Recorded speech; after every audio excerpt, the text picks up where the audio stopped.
আসসালামু আলাইকুম রহমতুল্লাহ। সম্মানিত সুদী, শুরু হচ্ছে ধারাবাহিক তাফসির সূরা সদের ৪১ নং আয়াতে কারিমা হতে।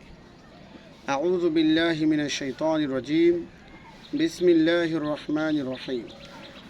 ওয়াজকুর আবদানা আইয়ুব ইয নাদা রাব্বাহু আন্নী মাসসানিয়াশ শাইতানু বিনুসবিন ওয়া আযাব।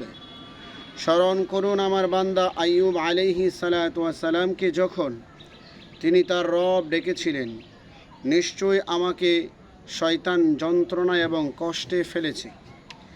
আইয়ুব আলাইহিস সালাতু ওয়াস সালাম যখন আল্লাহ তাআলাকে ডেকেছিলেন, সেই কথা আমাদের নবীকে আল্লাহ তাআলা বলছেন। আইয়ুব আলাইহিস সালামের পিতার নাম মুস, তার পিতার নাম রাজাহ, তার পিতার নাম আয়েস, তার পিতার নাম ইসহাক, তার পিতার নাম ইব্রাহিম আলাইহিস সালাতু ওয়াস সালাম। আইয়ুব আলাইহিস সালামের মাতা ছিলেন লূত আলাইহিস সালামের কন্যা। কাতাদা এবং মুতাকিল বলেন, নসুব অর্থ শারীরিক কষ্ট এবং আযাব হচ্ছে সম্পদের কষ্ট। আইয়ুব আলাইহিস সালামের শরীরও নষ্ট হয়ে গিয়েছিল, সম্পদও নষ্ট হয়েছিল। এরপরে আল্লাহ তাআলা বলেন, উরকুদ বিরিজলিক হাযা মুগতাসালুম বারিদুন ওয়া শারাব। তুমি তোমার পা দ্বারা মাটিতে আঘাত করো, এই হচ্ছে গোসলের পানি এবং পান করার পানি। আল্লাহ তাআলা আইয়ুব আলাইহিস সালাতু ওয়াস সালামকে পায়ের গোড়ালি দিয়ে মাটিতে আঘাত করতে বললেন। তার পায়ের আঘাতে গরম পানি ঝর্ণা প্রবাহিত হলো। আল্লাহ তাআলা ওই পানি দ্বারা গোসল করতে আদেশ করলেন এবং পানি খেতে আদেশ করলেন। ফলে তার দেহের সকল প্রকার উপরের রোগ ভালো হয়ে গেল, অর্থাৎ চর্মরোগ, কুষ্ঠরোগ ভালো হয়ে গেল। তারপর ৪০ কদম অগ্রসর হয়ে আবার পা দিয়ে আঘাত করতে বললেন। ফলে ঠান্ডা পানির ঝর্ণা প্রবাহিত হলো। এই পানি পান করার পর আইয়ুব আলাইহিস সালামের সম্পূর্ণ সুস্থ হয়ে গেলেন, তার ভিতরের রোগ ভালো হয়ে গেল। দুই প্রকারের রোগ আল্লাহ তাআলা ভালো করে দিলেন। ওয়াহাবনা লাহু আহলাহু ওয়া মিসলাহুম মাআহুম রাহমাতাম মিন্না ওয়া যিকরা লিউলিল আলবাব। আমি তার পরিবর্গ দান করলাম এবং তার সাথে আরও সমপরিমাণ দান করলাম। আমার পক্ষ হতে অনুগ্রহ এবং জ্ঞানীদের জন্য উপদেশ। আইয়ুব নবী যখন পরীক্ষায় পাশ করলেন, যা আল্লাহ তাআলা নষ্ট করার মাধ্যমে পরীক্ষা করেছেন, তার দ্বিগুণ দুনিয়াতেই দান করলেন। অখুজ বিয়াদিকা দিগসান ফাদরিব বিহি ওয়ালা তাহনাস ইন্না ওয়াজাদনাহু সাবিরা নি'মাল আবদু ইন্নাহু আওয়াব। তুমি তোমার হাতের মুঠোয় ১০০ কাঠি শলাকা লও, উহা দ্বারা তুমি পিটানো দাও, কসম ভঙ্গ করো না। আমি তাকে পেয়েছিলাম ধৈর্যশীল, কত সুন্দর গুলাম সে ছিল, আল্লাহর অভিমুখী। দেগসান ১০০ চিকন শলাকা অথবা কাঠির বাদা আটিকে দেগস বলা হয়। আইয়ুব আলাইহিস সালাম তার স্ত্রীকে ১০০ বেত্রাঘাত দেয়ার শপথ করেছিলেন, তাই আল্লাহ তাআলা তাকে শপথ ভঙ্গ করতে নিষেধ করলেন। শপথ তুমি যেটা করছো এটা ভঙ্গ করো, এবং বললেন, হাতের মুঠোয় ১০০ কাঠি নিয়ে তা দিয়ে স্ত্রীকে একটা পিটান মারো, তাতেই তোমার ১০০ পিটান মারা হয়ে যাবে। তুমি কসম ভঙ্গ করো না, যেই কসম কেটেছো কসম তুমি পূর্ণ করো। ওয়াজকুর ইবাদানা ইব্রাহিম ওয়া ইসহাক ওয়া ইয়াকুব উলিল আইদি ওয়াল আবসার। আমার বান্দাগণ ইব্রাহিম, ইসহাক, ইয়াকুব এবং স্মরণ করো যারা ক্ষমতাবান এবং প্রজ্ঞাবান ছিল। আল্লাহ তাআলা আমাদের নবীকে বলছেন, ইয়াকুব, ইসহাক, ইব্রাহিম এদেরকে তোমরা তুমি স্মরণ করো, এরা ছিল ক্ষমতাবান। ইবনে আব্বাস বলেন, শক্তিশালী অর্থ তারা আল্লাহর ইবাদতের ক্ষেত্রে শক্তিশালী ছিলেন এবং দিন সম্পর্কে গভীর জ্ঞানী ছিলেন। দিন সম্পর্কে আল্লাহ তাআলার এই নবীগণ গভীর জ্ঞানী ছিলেন। ইন্না আখলাসনাহুম বিখালিসাতিন যিকরাদ দার। আমি তাদেরকে বাছাই করেছিলাম পরকালের স্মরণের জন্য। এই নবীদেরকে আমি বাছাই করেছি পরকালের স্মরণের জন্য। এরা হাজার কষ্ট ভোগ করেছে কিন্তু পরকাল তারা ভুলেনি। এরপর আল্লাহ তাআলা বলেন, ওয়া ইন্নাহুম ইনদানা লামিনাল মুসতাফাইনাল আখিয়ার, নিশ্চয়ই তারা ছিল আমার নিকট বাছাইকৃত এবং উত্তমদের অন্তর্ভুক্ত। ওয়াজকুর ইসমাঈলা ওয়াল ইয়াসা ওয়াজাল কিফল ওয়াকুল্লুম মিনাল আখিয়ার, এবং স্মরণ করো ইসমাঈল, ইলিয়াস, জুলফিকারকে এবং ভালো মানুষের অন্তর্ভুক্ত। তারা ছিল ভালো মানুষের অন্তর্ভুক্ত। জুলকিফল, এখানে জুলকিফল দ্বারা একজন নবীকে বোঝানো হয়েছে। তারাও ছিল ভালো মানুষের অন্তর্ভুক্ত, ইসমাইল এবং জুলকিফল। এরপরে আল্লাহ রাব্বুল আলামিন বলেন, হাযা যিকর ওয়া ইন্না লিল মুত্তাকিনা লাহুসনা মাআব, ইহা উপদেশ এবং মুত্তাকিদের জন্য রয়েছে উত্তম ঠিকানা গুণ। আল্লাহ রাব্বুল আলামিন বলেন, তোমাদের উপরে যা পাঠ করা হবে হলো সব কিছু উপদেশ, এবং যারা আল্লাহকে ভয় করে তাদের জন্য রয়েছে জান্নাত, তাতে তারা অনন্তকাল থাকবে আর কখনোই জান্নাত হতে বের হবে না। জান্নাতি আদনিম মুফাত্তাহাতাল্লাহুমুল আবওয়াব, চিরস্থায়ী জান্নাত, তাদের জন্য উহার দরজা খোলা রয়েছে। মুমিনদের জন্য জান্নাতের দরজা খোলা রেখে অভ্যর্থনাকারীরা অপেক্ষা করছে যে কখন জান্নাতীরা জান্নাতে প্রবেশ করবে।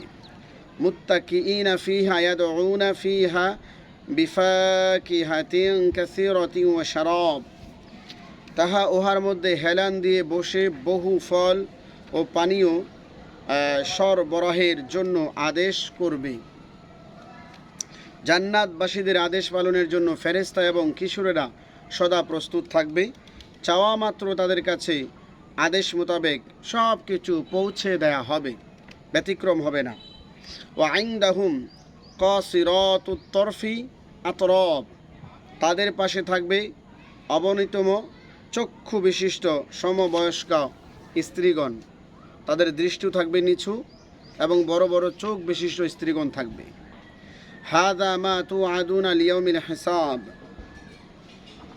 এরপর আল্লাহ তাআলা বলেন, ইহা তো উহাই যা বিচারের দিনে তোমাদেরকে দেয়ার ওয়াদা হয়েছিল।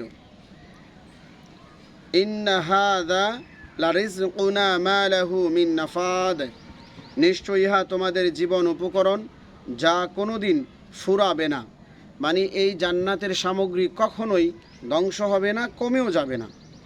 হাযা ওয়া ইন্না লিত্তাগিনা লাশাররা মাআব, ইহাই মুত্তাকিদের পুরস্কার, নিশ্চয় যারা সীমা লঙ্ঘনকারী তাদের জন্য রয়েছে নিকৃষ্ট আশ্রয়স্থল।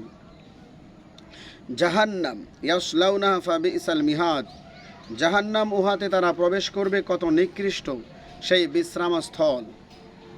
হাযা ফালিয়াযুকুহু হামিমু ওয়া গাসাক, সীমা লঙ্ঘনকারীদের জন্য ইহাই, অতএব তোমরা স্বাদ গ্রহণ করো গরম পানি এবং পুজের। সীমা লঙ্ঘনকারীদের বহুবিধ শাস্তি রয়েছে, অত্র আয়াতে শুধু গরম পানি এবং পুজের কথা উল্লেখ করা হয়েছে। ওয়া আখারু মিন শাকলিহি আজওয়াজ, এই ধরনের আরও অনেক শাস্তি রয়েছে আল্লাহ তাআলার কাছে। হাযা ফাউজুম মুকতাহিমুম মাআকুম লা মারহাবান বিহিম ইন্নাহুম সালুন নার, আল্লাহ রাব্বুল আলামিন বলেন, এরা একই বাহিনী যারা তোমাদের সাথে জাহান্নামে অবতরণ করবে, তাদের জন্য কোনো অভিনন্দন নেই, নিশ্চয়ই তারা আগুনের ভিতরে জ্বলন্ত অবস্থায় চিরকাল থাকবে, তারা একবার ঢুকবে আর বের হতে পারবে না। ক্বালু বাল আনতুম লা মারহাবান বিকুম আনতুম কদ্দামতুমুহু লানা ফাবিসাল করার, তখন অনুসারীরা বলবে, বরং তোমরাও, তোমাদের জন্য কোনো অভিনন্দন নেই, তোমরাই তো ইহা আমাদের জন্য ইতিপূর্বে ব্যবস্থা করেছ, কত নিকৃষ্ট এই আবাসস্থল। অপরাধীরা তখন বলতে থাকবে, ক্বালু রাব্বানা মান কদ্দামা লানা হাযা ফাজিদহু আযাবান দি'ফান ফিন নার, অনুসারীরা বলবে, হে আমাদের রব, যারা ইতিপূর্বে আমাদের জন্য এই ব্যবস্থা করেছে তাদেরকে জাহান্নামে ডবল দ্বিগুণ শাস্তি আপনি দিবেন। আল্লাহ তাআলার কাছে তারা এই দাবি করবে। অকালু মা লানা লা নারা রিজালান কুন্না নাউদ্দুহুম মিনাল আশরার, এবং তারা বলবে, আমাদের কি হলো, যাদেরকে আমরা খারাপ বলে ধারণা করতাম তাদের কাউকেই তো জাহান্নামে দেখতে পাচ্ছি না।